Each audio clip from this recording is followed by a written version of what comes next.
Hi there, people. Again, I am just right now beside myself. I am just trying to figure out a way to get this case jump started. And like I said, I have had some of the most smartest people that wrote down some of the best stuff on Child Protective Services, but they're no longer around to talk about it no more. And one of them, and I don't even care, because if there's a bullet behind my fucking back, I didn't damn well do it to myself, nor did anyone do it to me. Um, that loved me, because basically I am saying exactly what Nancy Schaefer did say, that Child Protective Services have bounties on these kids. They have to find a certain amount, and they got to find, I'm sorry, I'm going to make fun of myself here, but they're going to find these stupid parents like myself who doesn't have the big education, who couldn't seem to put several words together enough to express myself well enough so that these people could really understand me. And by not having these so-called good words to speak with, this is how I lost my case. Because not only that, my house happened to be not looking its best, which ironically I'm known for OCD, so this is ironically. But like she said, they write these scathing reports, put something that's not even bad, puts it terrible.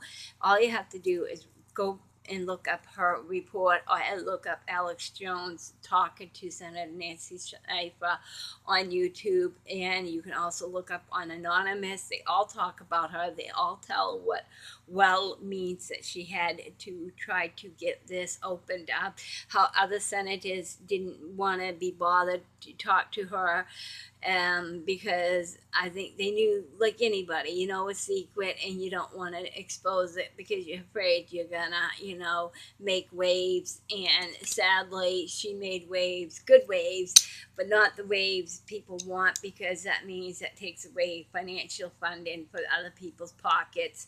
And when you do that, then people are going to get upset with you. And this is what I think. Then what does America stand for if you're ripping apart American families? I mean, I did nothing wrong. I have proof I did nothing wrong. I have people that are trying to prove that I did something wrong. And I'm back and luckily getting records before they can put something more on them, that God knows what these hospitals can do if they get paid enough. So when they do that, it's usually a mosquito or fly. And it's remarkable to think they get talking to other people, such as like landlords and other people, to scare them away from me and tell them that I'm this big ass junkie, that I am just unsettled and I'm volatile. And I'm like, you took my fucking 5 kids away. Why would I not have some hostility to myself? Yet this is as calm and volatile as I can get at the same time. This is about what it comes off as. I mean, it's not like I'm swinging at people. It's not like I'm swearing constantly at them. This is what I mean. This is as volatile as it gets. And obviously, they haven't been to Sing Sing or any type of jails, really, because just go look on your typical jail network and see how many people really get violent and really take swings at, the police officers and the guards and deputies and all the people that are watching over these people. And it gets real nasty, and they're flooding up toilets and stuff. And I could see, because the hostility's there, you're mad. I mean, they did something wrong and they're being punished for it, and they probably believe they're being punished longer than they should. And I don't know. All I know is I'm not even in jail, but it feels like one, because I didn't do anything to be that corrupted of a person. I mean, my children were with me at all times. They were being fed, they were being taken care of. They had both their parents around. And I thought I had a lot more when it came to a basis of a family than what I was seeing around me, meaning a lot of my friends didn't have the fathers in their lives, and they didn't do anything with their kids or hobbies or projects and stuff. And I admit that I tried to explain to DHS that I had gotten into a funk. This is what brought them into my house in August of 13, and that the expense of going to a doctor that was taking a lot of my money away, and if I couldn't find some help with that. And this is what the results was. The results was take her children away because obviously she can't handle them. That was the results. This is the results. 40 plus years later, this is the results of this. And I haven't seen my two daughters for 2 years.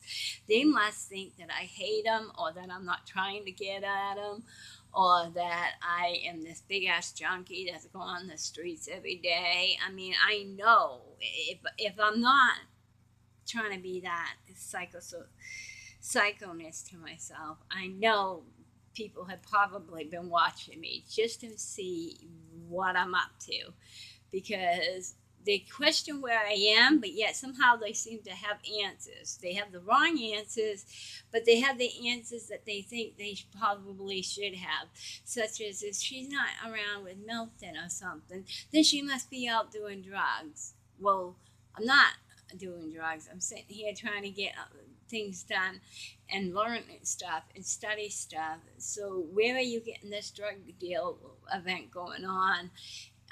Where are you going and saying that you can't find me, when at the same sentence you're also saying that I'm at somebody's house supposedly doing drugs and doing other things illegally?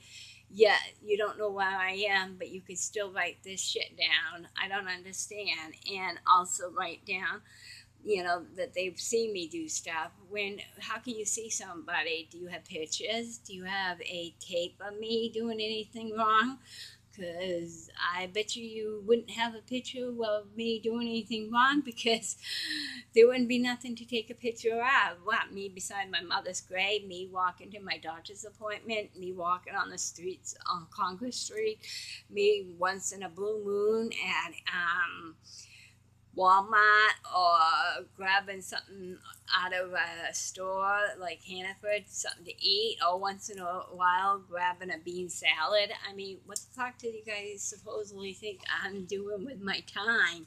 You took away my fucking family, and everything that I am doing has to do with my family and the time I spent night and day and night constantly trying to figure out a way to get through this until I can find somebody that can take this on stronger than I can, because they went to college and I didn't, and they're going to be able to say some bigger words than I would be able to say. But unfortunately, it looks like I'm the only one right now that's going to be able to stick up for my case. According to them, they have me down as being this big rotten of a person, and that's just not true, because I have the records now to prove all the things, to disprove what they had said, basically that she failed tests, didn't do tests, and it's lies. That's all it is. It's lies, and they're getting away with it, and nobody's doing a goddamn thing about it. And like they said, when you take the children away, you're disrupting the person's life. I'm thinking about my children, meanwhile trying to put this case together, meanwhile trying to still bother with other factors I still need in my life, like to keep myself busy with other things so I can have the money to do the things I need to do, because I don't have enough income coming in to get this case, off the ground. I can't keep a lawyer on retainer. I mean, I spent all my money surviving the first few years of being homeless and spending it on a doctor. After that, my money ran out. And after you have a guy that's been ill and stuff, there goes the rest of the money. And even when he went back to job and got a good job and stuff, we can't even barely get out of the hole we're in now. I mean, we're lucky we have a roof over our heads and got a few things back and stuff, because we went down to nothing, not even one TV, nothing we had to a name. I barely had one outfit on me, literally. Didn't have jewelry, didn't have all those collectibles. And I'm finally getting away from all this, and then I get a couple of more news to hit me this week that wasn't so nice. I thought I had a doctor who I could rely on, and I can't believe this fucking doctor all of a sudden decides that she no longer is gonna, say anything about my case, because she says I don't really know what more to say. It's been so long ago. It was 14 years ago, not 40 years ago.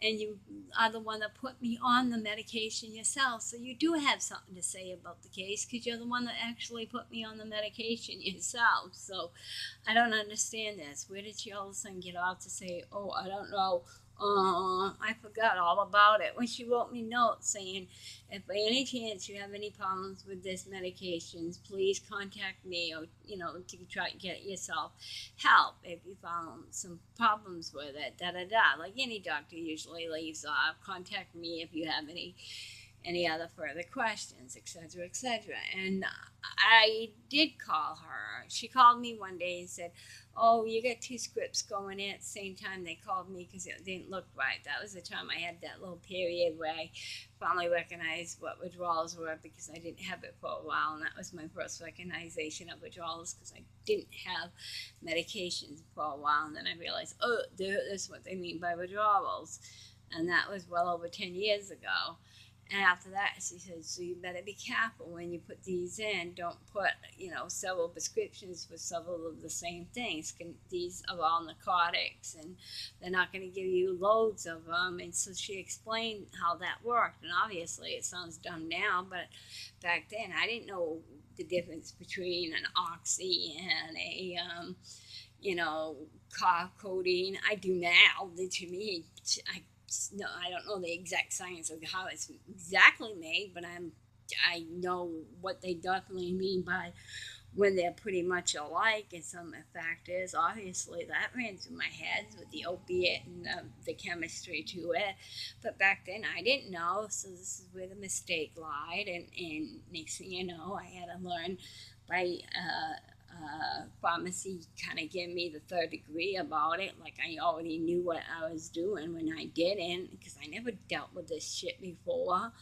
I had a cough and I had a leg problem. I figured they were two different medications until someone told me they're both opiates. So you really don't need one and take the other one. That's too much. And thank God, I mean, they told me, but they told me in a mean way, like I was trying to, sucker them into stuff. I mean, people are so fucking cruel. They think just because it's narcotic and you're older that you've been on this shit your whole life. And at that time, I barely was on it for a couple of years, not even that, because I only took one, and then I got another one on later on because of a leg problem. So it was like, Jesus, guys. And I kind of said that I said, it's not like I was on this my whole life. And it's not like I understand, like you as a pharmacist. I kind of snapped back at him. And after that, the guy never liked me afterwards. And I never liked going to that Rite Aid. And it was Rite Aid where I went afterwards, because he was very, pompous. And I just like, fuck him. But again, this is what I'm dealing with. DHS, Child Protective Services, the same fucking thing. They think this has been my whole entire base on my whole existence, and it hasn't.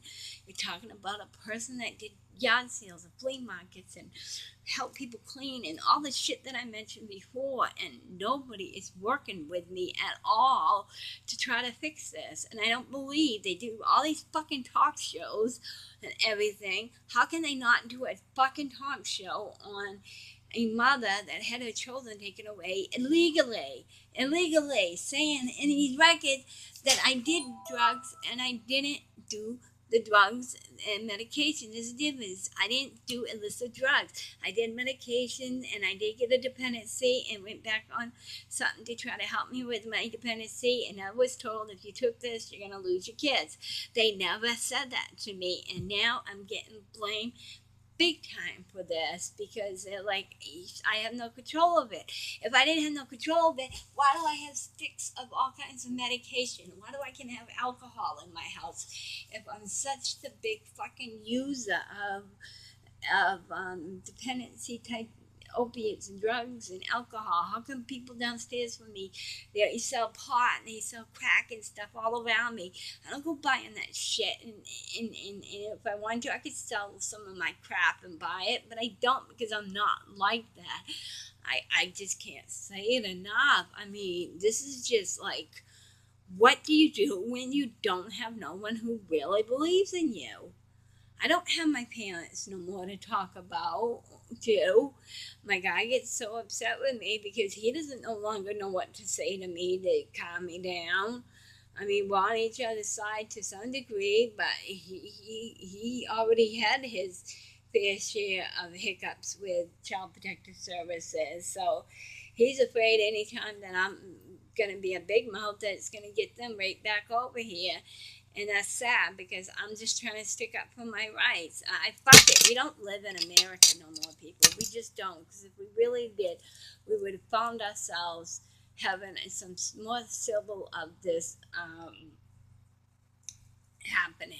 We would be able to get this into another trial, and I don't know what else can bring a trial besides if I can bring one on myself. And I guess that's what I'm going to have to look into, that I can only be the one that brings the trial on myself, because after everyone says that people have died trying to do this type of job, and I just want my kids back. I don't want to fucking die trying to protect myself for my rights, but I also don't want to see myself without my kids, because that's just not me. Not the next 4, 5, 2, 3 more years doing this. No.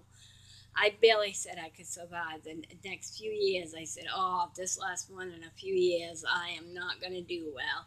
And I knew this coming year, I could tell that little by little I was starting to crash. But then I thought, no, I'm going to pick up. But then somebody had to be a real dick and had to do something to me and had to be so selfish, and it did put a back step into I would go, oh, that gives you more of a chance to learn more. Not really. What it did was make me more angry and frustrated, because it made me trust people even less. Maybe in one way that's a good thing, but not actually, because it shied me almost too much, where I clammed up, and I don't want that either. So, and I don't want this person thinking they got credit scaring me off of doing stuff, because I hope to God karma is a bitch, and this person will get back. They already suffered themselves once, and I hope they suffer again in another way, because I didn't do nothing to this person. They were ignorant before I met them, and they conned me into thinking they could help me with legal terms, and little did I know what troubles they had already existed. That's why they knew some of these legal terms, and sadly, I wanted help so bad. I was willing to listen to them, and I didn't realize their life was that boring, where they had to get into my life more and cause more chaos than help me. Because I thought, I did nothing to you. Why do you want to hurt me? I didn't do nothing to you. Oh, I didn't want to be your girlfriend or whatever. Well, sorry, I already got a boyfriend. That was pretty much it. And if you're that low and you gotta hurt someone because you barely know them for a month, not even a month, and you want to be their girlfriend, and they won't be your girlfriend, so you call and cause more problems with them, with the state. Are you kidding me? How old are you? Fucking 2? I mean, come on. You don't do shit like that. Oh, you can't be my girlfriend. I'm gonna call people on you and get you in trouble. How stupid and immature is that? This is what people do to you. Or, oh, you won't let me borrow $20. Oh, I'm gonna call state on you. People have done that, and even lower. I've heard how rotten people could be. That's why I say no wonder they can't take these cases serious enough, because too many people fuck the phones up by calling with the most stupidity is reasons, that the ones that really make sense, that really should be looked into, they end up taking them serious too, because now they don't know what ones are serious and not serious. And next thing you know, the stupidity people with their own lack of other things to do with their time screws up this type of system. And next thing you know, all these damn DHS, Child Protective Service calls, supposedly if they're not so busy, well, they ought to be, because they gotten so many stupid calls from people just getting back at other people. That's most of the calls are revenge calls, because their friend or their husband or wife did something, so they're gonna call on them. I heard from one of my friends at work, they said that's a lot of the calls has to do with revenge, not that the child's being picked on. It's a revenge call, and so many of them are wasted on that type of shit. And it's really sad, because my call was a revenge call, but yet they decided to pick on me more because they found some more things in my story that looked a little better, because I was low income and I would be easy to target. And like I said, there are bounties for kids to get, and They got mine, and now what am I supposed to do? What am I supposed to do? Now I gotta go try to find another way of become my own lawyer, I guess. So, part two, next time I talk, let me go calm myself down.